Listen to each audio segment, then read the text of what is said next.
നമസ്കാരം. UNAയുടെ നേതൃത്വത്തിൽ തൃശൂർ അമല ജൂബിലി ആശുപത്രികളിൽ ഏതാണ്ട് 110 ദിവസമായി നേഴ്സുമാരുടെ സമരം തുടരുകയാണ്.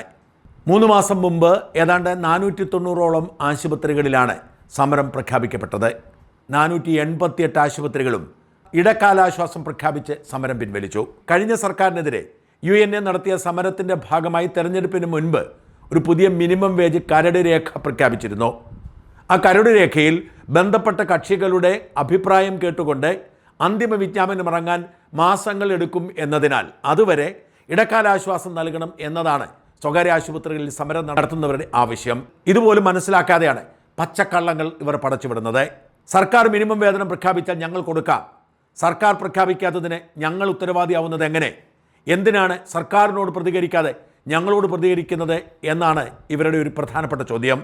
നേരത്തെ തെരഞ്ഞെടുപ്പ് കാലത്ത് സർക്കാരിനെതിരെ UNA സമരം നടത്തിയപ്പോൾ സർക്കാരും രാഷ്ട്രീയ പാർട്ടികളും ചോദിച്ചിരുന്നത് സ്വകാര്യ ആശുപത്രി നേഴ്സുമാർക്ക് ശമ്പളം കൂട്ടാൻ സർക്കാരിനെതിരെ സമരം ചെയ്യുന്നത് എന്തിനെ എന്നാണ്. ആർക്കെതിരെ സമരം ചെയ്യുന്നു അവരൊക്കെ അതാത് സമയത്ത് ഓരോ ഉഡായിപ്പ് ന്യായവുമായി വരും എന്നതിന് തെളിവാണിത്. സർക്കാരിനെതിരെ സമരം ചെയ്തത് മിനിമം വേജ് പ്രഖ്യാപിക്കാനായിരുന്നു. ആ മിനിമം വേജ് സർക്കാർ സമരത്തെ തുടർന്ന് പ്രഖ്യാപിച്ചു. അതിനോട് പല വിയോജിപ്പുകളുമുണ്ട്. നടപടിക്രമങ്ങൾ പൂർത്തിയാക്കി അത് നടപ്പിലാക്കാൻ സമയമെടുക്കും. അതുവരെ ഇടക്കാലാശ്വാസം എന്ന നിലയിൽ താൽക്കാലിക ശമ്പള വർധന എന്നാവശ്യപ്പെട്ടാണ് ആശുപത്രികളുടെ മുമ്പിൽ സമരം ചെയ്യുന്നത്. 2023 മുതൽ ശമ്പള വർധനവ് പെൻഡിങ്ങിലാണ്. അതുകൊണ്ടാണ് ഇപ്പോഴെങ്കിലും അത് നൽകിയേ മതിയാവൂ എന്നാവശ്യപ്പെടുന്നത്. ഈ അടിസ്ഥാന കാര്യം പോലും മനസ്സിലാക്കാതെയാണ് പലരും ചോദ്യങ്ങൾ ചോദിക്കുന്നത്. ഇത്തരം ചോദ്യങ്ങൾ മാത്രമാണ് ഇവർ പരസ്പരം ചോദിക്കുന്നത്. ഇത്തരം വ്യാജ പ്രചരണങ്ങൾ മാത്രമാണ് ഇവർ പറയുന്നത്. ജൂബിലിയേക്കാളും അമലയേക്കാൾ കൂടുതൽ ശമ്പളം മറ്റൊരിടത്തുമില്ല, ഉണ്ടെങ്കിൽ പുറത്തു വിടൂ എന്ന് പറഞ്ഞ് ഇവർ ബഹളം വയ്ക്കുന്നുണ്ട്. അതിനവർ മറന്നുപോകുന്ന 2 കാര്യങ്ങളാണ്. ഒന്ന്, ആശുപത്രിയുടെ ശമ്പളം നിശ്ചയിക്കപ്പെടുന്നത് അവരുടെ ബെഡ് അടിസ്ഥാനത്തിലാണ്. കേരളത്തിൽ ഏറ്റവും അധികം ശമ്പളം കൊടുക്കേണ്ടത് ജൂബിലിയും അമലയുമാണ്. കാരണം 800-ലധികം ബെഡുള്ള 2 ആശുപത്രികൾ അവർ മാത്രമാണ്. എന്നിട്ടും ഇവരെക്കാൾ കൂടുതൽ ശമ്പളം അവരുടെ താഴത്തെ കാറ്റഗറിയിലുള്ള ആസ്റ്ററിൽ കൊടുക്കുന്നുണ്ട് എന്ന് ജൂബിലിയുടെ CEO ബെന്നി പത്രസമ്മേളനത്തിൽ തുറന്നു പറഞ്ഞിട്ടുണ്ട്. ഒപ്പം മറ്റൊരിടത്തും സമരമില്ല എന്ന് പറയുന്നത് ജൂബിലിയുടെ CEO അച്ഛൻ തന്നെ പൊളിച്ചിട്ടുണ്ട്. 4 തൃശ്ശൂരിൽ നിങ്ങൾ ധാരണയിൽ എത്തിയില്ലോ എന്ന് അച്ഛൻ പറഞ്ഞും ഇപ്പോൾ ആസ്റ്ററിൽ ഞങ്ങളെക്കാൾ കൂടുതൽ ശമ്പളമാണ് എന്ന് ബെന്നി പറഞ്ഞും സ്ഥിരീകരിക്കുന്ന ഭാഗം കേൾക്കുക. 2023 മുതൽ കൊടുത്തുകൊണ്ടിരിക്കുന്ന ശമ്പളത്തെക്കാളും വളരെ കുറവാണ്. രണ്ടാമത്തെ ഒരു കാര്യം നമ്മൾ മനസ്സിലാക്കേണ്ടത്, ജൂബിലിയിൽ അമലയിലത്തെ അച്ഛനും സൈജവും പറയും, 19 പേര് ഈ ധാരണയായ ആശുപത്രികളിൽ നിന്ന് കൂടുതൽ ശമ്പളത്തിന് വേണ്ടി ഞങ്ങളുടെ അവിടെ ജോയിൻ ചെയ്തിട്ടുണ്ട്. അതിൽ നിന്നൊരു കാര്യം വ്യക്തമാണ്, ഈ ധാരണയായ ശമ്പളം പോലും ഞങ്ങൾ അവിടെ കൊടുക്കുന്ന ശമ്പളത്തെക്കാളും കുറവാണ്. അച്ഛൻ എന്തോ പറയാൻ ഞാൻ ഉദ്ദേശിച്ചു.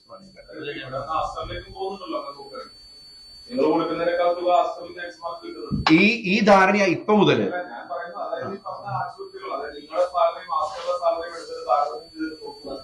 ചന്ദ്രമതിയിലെ ആശുപത്രികളിൽ സ്റ്റാഫ് വന്ന് നിങ്ങളുടെ ആശുപത്രി ജോയിൻ ചെയ്തു എന്നുള്ളതിന്റെ പേരിൽ നമ്മള് വലിയ ശമ്പളം നൽകുന്നു. ചന്ദ്രമതി പോലെയല്ല, ഇവര് UNA ധാരണയായ തൃശ്ശൂര് 4 ആശുപത്രികളുണ്ട്.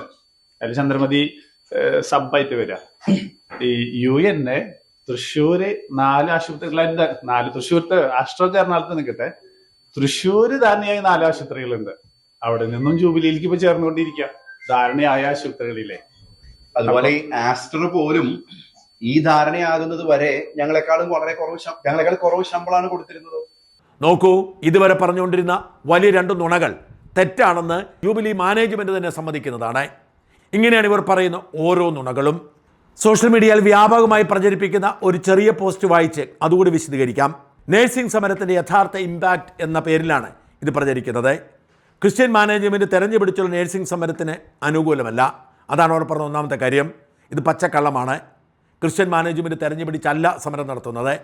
കേരളത്തിലെ എല്ലാ മതവിഭാഗത്തിലുംപ്പെട്ട ആശുപത്രികളിൽ സമരം നടത്തി. അവരെല്ലാവരും സമരം ഒത്തുതീർപ്പിലാക്കി. ഒത്തുതീർപ്പിന് വഴങ്ങാത്ത 2 ആശുപത്രിയാണ്. അത് രണ്ടും ക്രിസ്ത്യൻ മാനേജ്മെൻറ്റായി.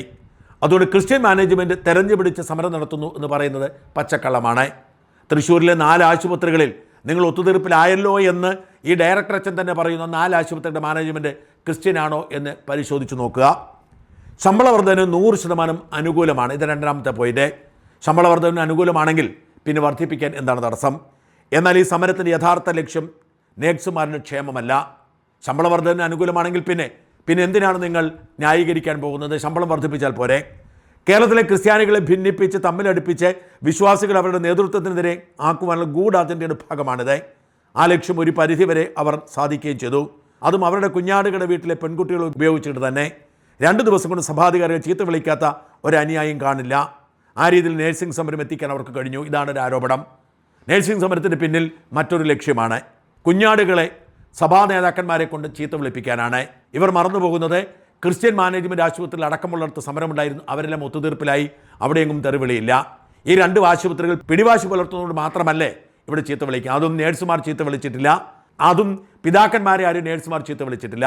ബിഷപ്പുമാരെയും സഭാ നേതൃത്വത്തെയും ചീത്ത വിളിക്കുന്നവരത്തിലേക്ക് കാര്യങ്ങൾ കൊണ്ടെത്തിച്ചത് എന്നെ പോലുള്ളവരാണ്. വിശ്വാസി എന്ന നിലയിൽ ഞങ്ങൾക്കതിന് അവകാശമുള്ളത് കൊണ്ടാണ്. എന്തായാലും ഒരു കാര്യത്തിൽ സമ്മതമുണ്ട്. 2 ദിവസം കൊണ്ട് സഭാധികാരികളെ ചീത്ത വിളിക്കാത്ത ഒരു അനുയായിയും കാണില്ല എന്ന്. ഈ സമ്മതമുണ്ടല്ലോ, ഈ സമ്മതം തന്നെയാണ് ഇതിൻ്റെ മെറിറ്റ്. അതായത് എല്ലാ വിശ്വാസികൾക്കും ബോധ്യപ്പെട്ടു ബിഷപ്പിൻ്റെ പിടിവാശി, സഭാധികാരികളുടെ പിടിവാശി അത് മാറ്റേണ്ടതാണെന്ന്. ആ ബോധ്യത്തിലേക്ക് വിശ്വാസികൾ എത്തിക്കാൻ കഴിഞ്ഞെങ്കിൽ ഇത് സമരത്തിൻ്റെ വിജയമാണ്. ഇതാദ്യമല്ല, ദീപിക പത്രം നശിപ്പിച്ചപ്പോഴാണ് സഭയിൽ ആദ്യമായി നേതൃത്വം അണികളുടെ രോഷത്തിനിരയാകുന്നത്, മെത്രാന്മാരുടെ ഇടയിൽ ഭിന്നിപ്പുണ്ടാകുന്നത്. അന്ന് അവരുടെ പത്രം, ഇന്നിവരുടെ പെൺകുട്ടികൾ. ഇതും അതുതന്നെ. 2ാം ഫാരിസ് അബൂബക്കറാണ് ജാസ്മിൻ ഷാ. അദ്ദേഹം ഒരു ചെറിയ മീനല്ല. വർഷങ്ങൾക്ക് മുമ്പ് ദീപി ഹൈജാക്കിയത് ഒരു ഫാരിസ് അബൂബക്കർ ഉണ്ടായിരുന്നു. പിണറായി വിജയനെ മുഖ്യമന്ത്രിയാക്കാൻ, VS-നെ ഒതുക്കാൻ ദേശാഭിമാനം തികയാത്തത് കൊണ്ട് ഫാരിസ് അബൂബക്കറിനെ ഇറക്കി അന്ന് പിണറായി ചെയ്ത ചതിയിൽ കൂട്ടുനിന്നത് അന്നത്തെ കാഞ്ഞിരപ്പള്ളി ബിഷപ്പായിരുന്ന മാർ മാത്യു അറക്കലായിരുന്നു. മാത്യു അറക്കലിന് മാത്രമായിരുന്നു ഉത്തരവാദിത്തം. ആ വൃത്തികേടിനെതിരെയാണ് അന്ന് ഞങ്ങളെപ്പോലുള്ളവർ ശബ്ദമുയർത്തിയത്. ആ വൃത്തികേടിനെതിരെയാണ് വിശ്വാസികൾ ഒരുമിച്ച് നിന്നത്. ആ വൃത്തികേട് പിന്നീട് സഭയ്ക്ക് തിരുത്തേണ്ടി വന്നു. അതുപോലെ തന്നെ മറ്റൊരു വൃത്തികേടാണ് ഇപ്പോൾ ഈ സഭാ നേതൃത്വം കാണിക്കുന്നത് എന്ന് സമ്മതിക്കുന്നതിൽ നന്ദിയുണ്ട്. ജാസ്മിൻ ഷായി എന്തിനാണ് ഫാരിസ് അബൂബക്കർ ആക്കുന്നത് എന്ന് മാത്രം പിടികിട്ടുന്നില്ല. ദയവായി മനസ്സിലാക്കുന്ന, ജാസ്മിൻ ഷാ മാത്രമല്ല നേഴ്സിംഗ് സംഘടനയുടെ നേതൃത്വത്തിലുള്ളത്. എല്ലാ വിഭാഗത്തിൽപ്പെട്ടവരും നേതൃത്വത്തിലുണ്ട്.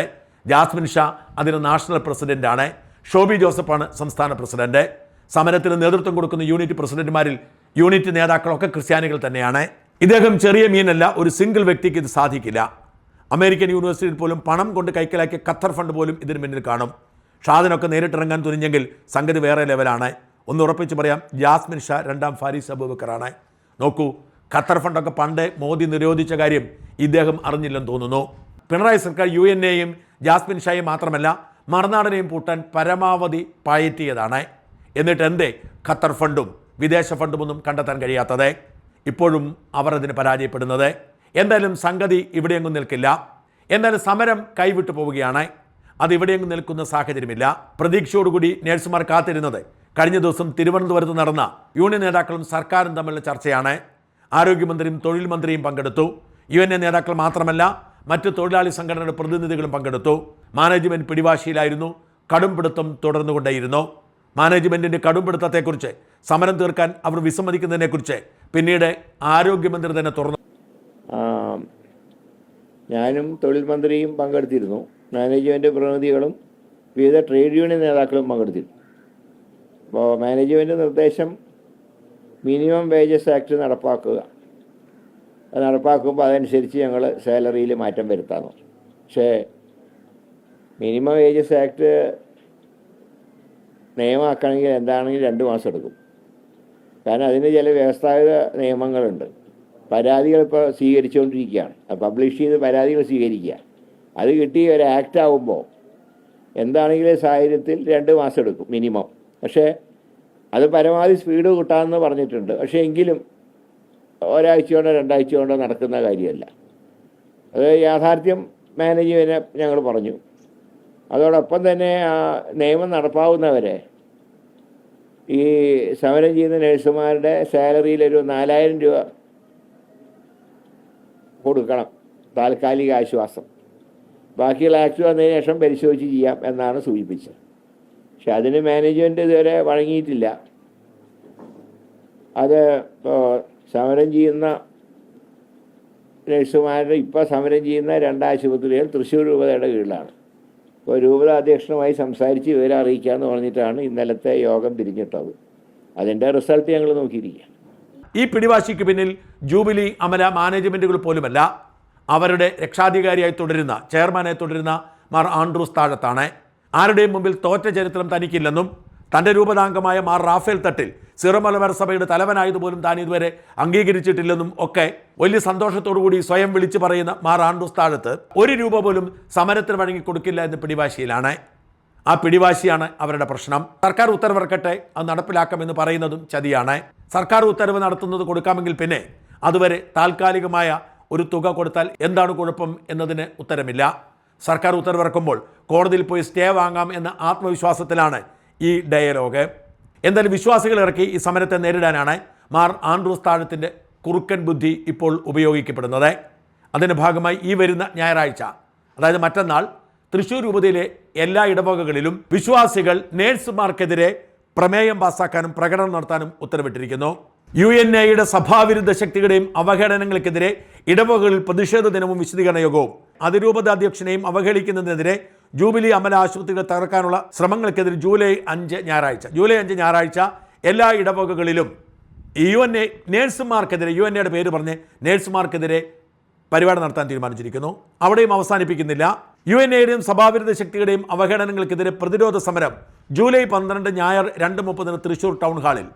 അതിരൂപതയെയും അതിരൂപത അധ്യക്ഷനെയും അവഹേളിക്കുന്നതിനെതിരെ ജൂബിലി അമല ആശുപത്രികൾ തകർക്കാനുള്ള ശ്രമങ്ങൾക്കെതിരെ, അതായത് ജൂലൈ 12 അടുത്ത ഞായറാഴ്ച തൃശ്ശൂർ ടൗൺ ഹാളിൽ വെച്ച് വലിയൊരു പ്രതിരോധ സമ്മേളനം നടത്താൻ തീരുമാനിച്ചിരിക്കുന്നു. വൈദികരെയും കന്യാസ്ത്രീകളെയും വിശ്വാസികളെയും ഒരുമിച്ച് ചേർത്ത് നേഴ്സുമാർക്കെതിരെ സമരം പ്രഖ്യാപിക്കാനാണ് മാർ ആൻഡ്രൂസ് താഴത്ത് ഉത്തരവ് കൊടുത്ത് അമേരിക്കയ്ക്ക് പോയത്. അതിൻ്റെ പ്രചരണങ്ങൾ ആരംഭിച്ചു കഴിഞ്ഞു. എന്നാൽ അവർ വിചാരിക്കുന്നത് പോലെ അല്ല കാര്യങ്ങൾ. മഹാഭൂരിപക്ഷം എന്ന വിശ്വാസികളും നേഴ്സുമാർക്കൊപ്പമാണ്.